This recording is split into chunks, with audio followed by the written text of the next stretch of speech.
Mary, thank you for that introduction, in which you communicated very little information about me. So I will cover for you. My name is Kawasaki. My background, in a very brief way, I worked for Apple from 1983 to 1987. I was Apple's software evangelist, so my job was to convince people to write Mac software. This meant that I worked in the Macintosh division for Steve Jobs, which is a very interesting, to use the word loosely, experience. The Macintosh division was probably the biggest collection of egomaniacs in the history of the state, recently broken by Google, but we held it for 2.5 decades. And we were trying to change the world, and in order to change the world, we had to enchant people. We had to enchant people to use a new operating system called Macintosh. My specific area was developers, but I branched out into user groups and larger groups. So I think basically for my entire career at Apple, I left Apple, I started several software companies. I returned to Apple as an Apple Fellow, an Apple's Chief Evangelist. And then I left again to start a venture capital firm where I still am, and now I'm a writer and a speaker in venture capital. So that's my background in a nutshell. I've seen many high-tech CEOs speak, and I'll tell you 2 key points about high-tech CEOs as speakers. First, they pretty much all suck as speakers. Second, they go long. That is a bad combination. You know, if you suck and you're short, it's okay. If you're great and you go long, it's also okay. But if you suck and you go long, that's like being stupid and arrogant. That's a bad combination. And so what I've done is I embrace the top 10 format for my speeches so that in case you think I suck, you know approximately how much longer I suck. So this presentation is how to be enchanted, meaning how you create this relationship with people that's deep and delightful and mutually beneficial and voluntary so that you can change their hearts, minds, and actions. As an entrepreneur, you'll have to do this. You would have to do this for your potential customers, for your investors, to recruit employees. Life for an entrepreneur is all about enchantment. And so this is the top 10 of how to be enchanting. The start of great enchantment begins with likability. If you think about it, have you ever been enchanted by someone you did not like? Probably not. And so I'm going to explain the pillars of likability. The first thing is you need a great smile. This is not a great smile. This is called a fake smile. This is the Pan Am smile. Because the Pan Am flight attendant is not truly happy to see the passengers. The problem with this smile is that it only uses one set of muscles, the jaw muscles. You try to grin, basically. A great smile is called a Duchenne smile. A Duchenne smile uses 2 sets of muscles, the eyes and the jaw. This is a way of me telling you that you actually want crow's feet. Crow's feet is a sign of likability. Cool it with the Botox, plastic surgery. You want crow's feet. Look at her crow's feet. This is a woman named Mari Smith. She's a Facebook expert, and she's a friend of mine. I saw this picture on her website, and I asked for it. I said, Mari, I have good news for you and bad news for you. The good news is you're going to be in my enchantment speech. Tens of thousands of people will learn about you because of this speech. The bad news is you're in my enchantment speech because you have crow's feet. You want a Duchenne smile, step 1. Step 2 is to dress for a tie. There are 3 concepts in dressing. You can dress below the audience, where you know the audience will be in business attire, but you come in t-shirt and jeans because you can. You know, it's saying to the audience, I don't respect you. You can also overdress. What you're communicating here is that you feel that you're better than the audience. You're richer, you have better taste. The thing that I recommend is for your audience, always dress as peers. Whatever they're wearing, you try to wear it. Not that I see many people in aloha shirts today, but the key is to roughly dress the same as your audience. And the third component of likability is the perfect handshake. This is the formula for the perfect handshake. I'm going to provide a PDF of this presentation. You need not write this formula down. But it is about eye contact and verbal greeting and Duchenne smile and distance and duration and firmness of the grip. You need a great handshake. Great handshake, equal dressing, Duchenne smile. The keys to likability. Here's a very good example of likability. This is Richard Branson. At this moment, he is polishing my shoes with his coat on his knees. The reason why he's doing this is because this is in the back room of a conference in Moscow, and he had just come up to me and he asked me if I ever flew on Virgin. And I told him, Richard, I'm sorry, I've never fly on Virgin. I'm a United Airlines Global Services customer. This means I'm at the highest level of United Airlines. I really don't want to jeopardize my global services status by flying on Virgin. And he got down on his knees and started polishing my shoes. And so I recorded this moment in history. The reason why the picture's out of focus is because my camera was set to manual focus. I handed it to somebody, and she took a picture without focusing it. And I just haven't had the opportunity to ask him to recreate this moment. So in your mind, think likability, Richard Branson. Got down on his knees. This is the moment I started flying Virgin America. If, for example, you think that Steve Jobs is going to get on his knees so you use an iPad, don't hold your breath. Now, you can be likable but not trustworthy. You could like a celebrity, for example, but not trust the celebrity. You could like Charlie Sheen, but not trust Charlie Sheen. It's an extreme example. The key points of trustworthiness. First, there's a definite order to trustworthiness. You have to trust others before they will trust you. The onus is upon you. This is not chicken or egg. You trust others, they will trust you. Amazon lets you return a Kindle ebook for 1 week. Many people could read a book in a week, but Amazon trusts you, and it has therefore fostered trust in its customers. Zappos is another great example. Zappos has convinced women to buy shoes without trying them on. That is a major accomplishment. The reason why it has done that, the reason why women trust Zappos is because they know that they can buy a shoe, they can return it, and Zappos will pay shipment both ways. Building trust. And the final classic example, of course, is Nordstrom. So the message here is, if you want to be trusted, you need to trust first. The next component of trustworthiness is that you have to be a baker, not an eater. An eater sees a pie and says, I want to eat as much of the pie as possible. What somebody else eats, I don't eat. What I eat, somebody else doesn't eat. It's a zero-sum game. A baker, by contrast, views the world differently. A baker sees the world as, I can bake bigger pies. I can bake more pies. A rising tide can float all the boats. Bakers are more trustworthy. And the final thing is to always default to a yes attitude. That you are positive. That you always are looking for ways to help people. When you meet people, always be thinking, how can I help the other person? You do these 3 things, you'll be trustworthy. The next step is to create something that's truly great. Perfect, if you will. Step 1 is to create something that's dicey. The D in dicey stands for depth. Great products, great services are deep. Lots of features, lots of functionality. They are not shallow, they are not simplistic. The I stands for intelligent. Great products. You look at them and you say, wow, this company was thinking about me. This company understood my pain, understood the opportunity of fixing my pain, understood the problem. They were intelligent. I'll show you an example. This is the GT500 Shelby Mustang. This Mustang has 550 horsepower, 5.5 times the Prius. This car goes 0 to 60 in 4.3 seconds. I would love to buy this car. Asian American, going through midlife crisis, perfect car. However, I have 4 children, 6, 9, 15, and 17. The 17-year-old has a license, the 15-year-old has a permit. No matter how well we plan it, there will be a moment when my kids will be using this car. Their car will be in the shop, mom's car will be in the shop. There will be some scenario, right? And so the thought of my kids driving a 550 horsepower car scares me. It's socially irresponsible.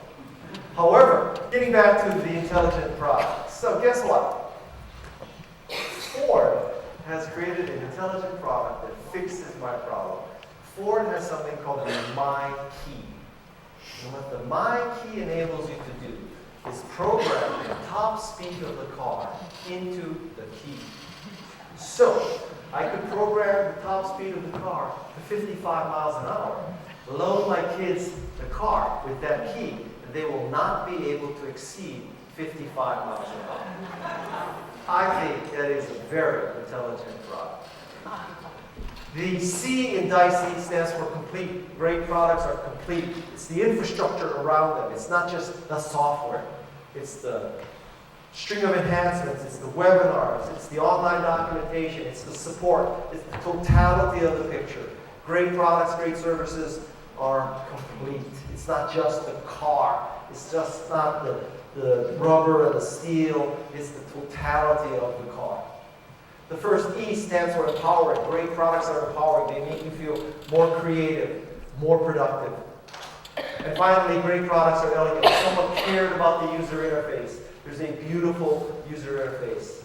So, listen, I have tried to enchant people with great stuff, and I have tried to enchant people with crap. Let me tell you, it is a lot easier to enchant people with great stuff. So the three pillars of enchantment are this. You want to be likable, like Richard Branson. You want to be trustworthy, like Zappos. And you want to have the high quality of Apple. So Apple, Zappos, trustworthiness, Richard Branson, likability. The first three key points. So, now that you have this dicey product, I need you to be able to describe your product in short, sweet, and swallowable terms. Okay? No acronyms, no 50-word mission statements. How many of you work for an organization with a mission statement? I bet this mission statement is about 50 words long, right? I bet you that the way the mission statement was made was you had a corporate offsite. And at this offsite, you took the top employees, and you probably held them at a hotel with a golf course, because there's high correlation, golf course and mission statement. You probably hired an outside meeting facilitator, because no one on your executive team could lead. That's why you had to have this offsite. So you hired this meeting facilitator. Typically, it's a woman, especially in California. This meeting facilitator, let's call her Moonbeam. So Moonbeam is on a dual-track career. She is a meeting facilitator, executive coach, and she is a Lamaze instructor. Because the process of pushing out a mission statement is very similar to pushing out a baby. The first day you spend with cross-functional teams. So in other words, you form teams with the people inside the company you cannot stand. Okay? You climb ropes together, you fall into each other's arms, hallelujah, kumbaya. At the end of the day, you all love the people that you hated before. The second day you're in a room and you create this magical mission statement. There's 50 of you in there. You figure, I'm entitled to have one word in the mission statement. I gave up 2 days of my life. So now there's 50-word mission statements, and it's going to be good for the customers, the shareholders, the employees, the whales, and the dolphins. I think you should make something much shorter, much more swallowable, like 3 words, like a mantra. The mantra for eBay should be democratized commerce. The mantra for Target should be democratized design. The mantra for Nike should be authentic athletic performance. Just do it as a slogan. My personal mantra is empower people. 2 words. The next thing you need to do is look at this example. This is the anti-example of short, sweet, and swallowable. This is 4 paragraphs to explain how to cross a street. I took a picture of this sign about 2 months ago when I was making a tour through the northeastern part of the United States with my 2 kids looking at colleges. This is a sign on the campus of Brown University. Says something about the Ivy League. 2 days later, we went to Yale, same sign. We're beginning to see a trend here. This is the opposite of short, sweet, and swallowable. Next thing you need to do is conduct a pre-mortem. Have you ever been affiliated with a project where at some point the project leader says, all right, let's have an open discussion. Does anybody have any concerns, any issues going forward? And you know what? Most times, no one speaks up. And the reason why no one speaks up is because if you're anywhere politically astute, you realize that much as the leader has asked for honest, open feedback, oh, somebody has a note here. As much as you want open, honest feedback, what happens is, if you're the software person, and the marketing person says, I think the software is too buggy to ship. It's not even close to shipping. Guess what? You just made an enemy. Now the software engineer hates you. right? And you're seen as a negative person, a laggard, a poor team player. So after a while you learn, nobody really wants open and honest feedback. Even when it's asked for, you just shut up and you say, I'm the marketing person, do the best job I can with marketing. Software is software, I'll market whatever they ship. Okay? The pre-mortem fixes that. What the pre-mortem does is the leader says to the group, let's pretend that our product failed. Let's say it's a year or two from now and our product failed. Now, let's just use a crystal ball here. Why did the product fail? Let's come up with all the reasons. Software too buggy. Marketing poorly positioned it. Salesforce was too unsophisticated to sell such a product. Microsoft introduced a competitive product and gave it away for free. Whatever it is, come up with all the reasons. Then let's go through that list of reasons and eliminate all the reasons so that we never have to do a post-mortem. Do a pre-mortem. The next thing is to actually launch your product or service. The key to launching a product or service is to tell a great story.